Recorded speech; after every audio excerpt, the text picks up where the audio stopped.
Good morning, class. So we just hit the 3-year mark from when the very first COVID school lockdown was announced. I can't believe it's been 3 years already. I know, time flies.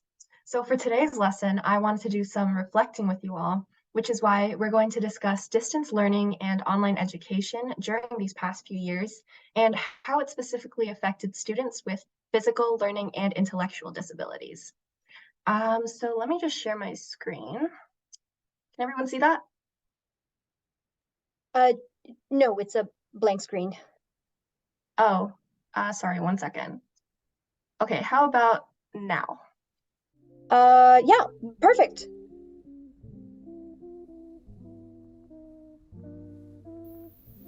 In March of 2020, an emergency lockdown due to the COVID-19 pandemic forced school boards across the country to shift classes online. Students from kindergarten all the way to university were told that online classes would last 2 weeks. That 2-week period turned into 2 months, which then carried through to the next school year and was to continue indefinitely. The concept of distance learning has been around for decades, and it has always relied on technology. Its purpose has always been to provide learners disadvantaged by conventional education one way or another with access to education, hence aiming to enhance educational equity. So then, why was the distance learning we're so familiar with so badly executed? Some of the students who felt the heaviest negative effects were those with physical, intellectual, or learning disabilities. The emergency shift prioritized getting as many people as possible online and connected as fast as possible. Most technology is universal in its design, alongside education platforms, and this usually creates a surplus of inaccessible and non-assistive technology that cannot cater to students who need that extra support. The National Digital Inclusion Alliance outlines 5 requirements in order for an individual to experience digital inclusion. Number 1, affordable, robust broadband internet service. Number 2, internet-enabled devices that meet the needs of the user. Number 3, access to digital literacy training. Number 4, quality technical support.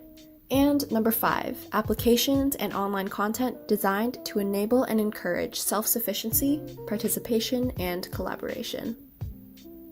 When we look at these 5 requirements in relation to students with disabilities, we start to understand that even when every student has a generally functioning laptop and stable internet connection, that doesn't put them all on the same playing field.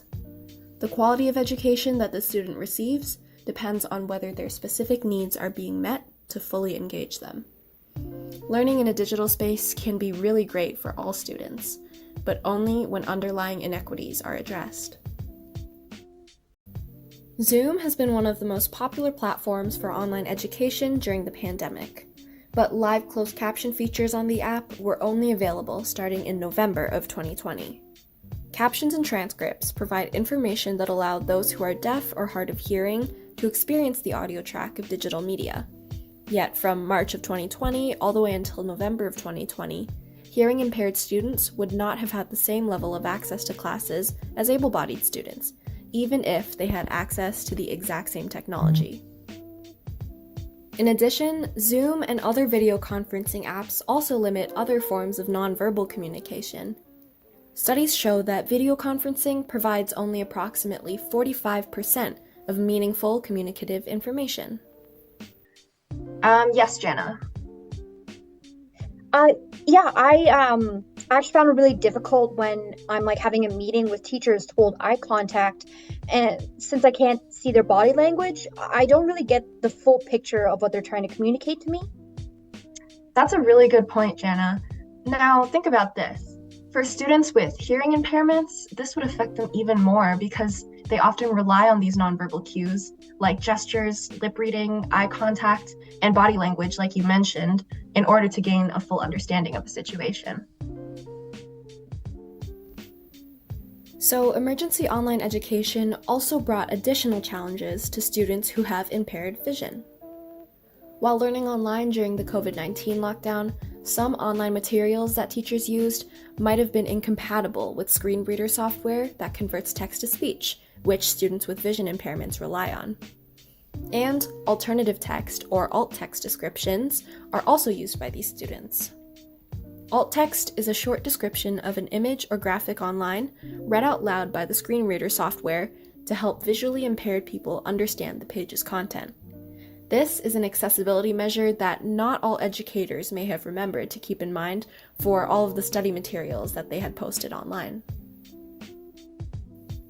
Now let's focus on learning disabilities. This is no small issue either, with 1 in 10 or nearly 4 million Canadians having a disability that affects their learning.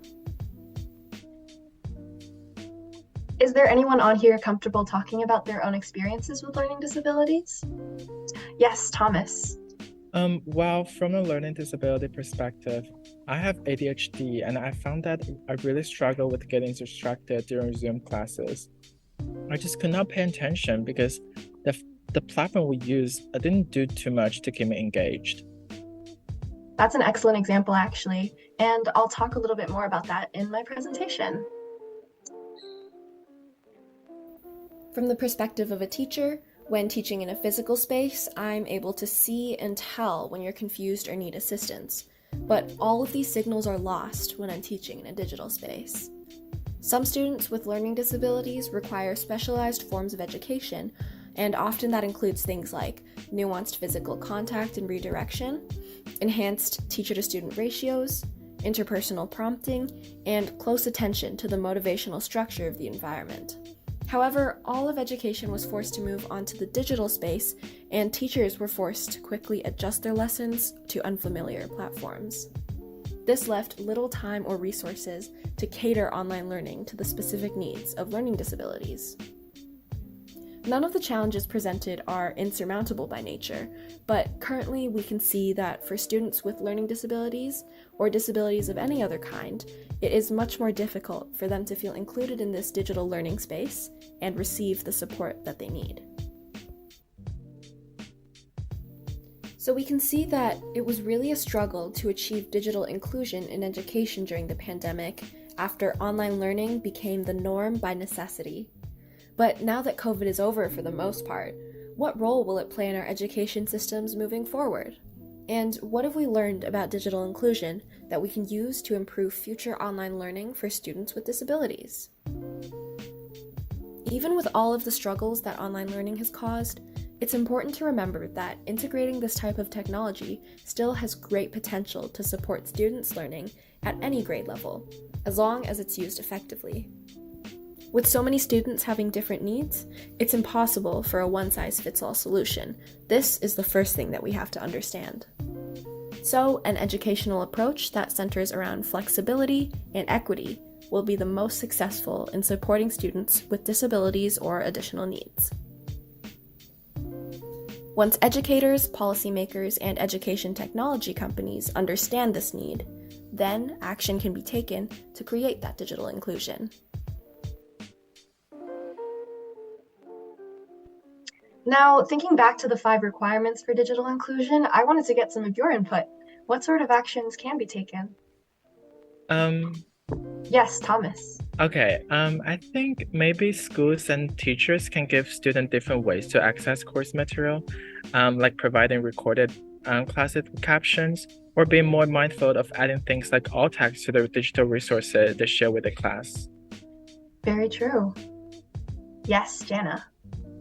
Well, also maybe policymakers can increase funding for students to be able to access like the digital tools like keyboard input and voice input output software for free, because those things can cost money and not everyone is as financially fortunate. And maybe schools can offer better one-on-one tech support for those who need it. I also think that when we look to integrate online learning with in-person learning, teachers should introduce a variety of different online platforms that are more engaging to students and give them the choice to use the ones that support their own learning best. Those were all such valuable suggestions, and I completely agree, and I'll take some of those in mind for my teaching in the future too. Thank you all so much for your participation. It looks like the Zoom is running out of time, but that's all I had planned for today, and I'll just end class there. So you guys are all dismissed. Okay, thank Bye. you so much. Bye. Thanks.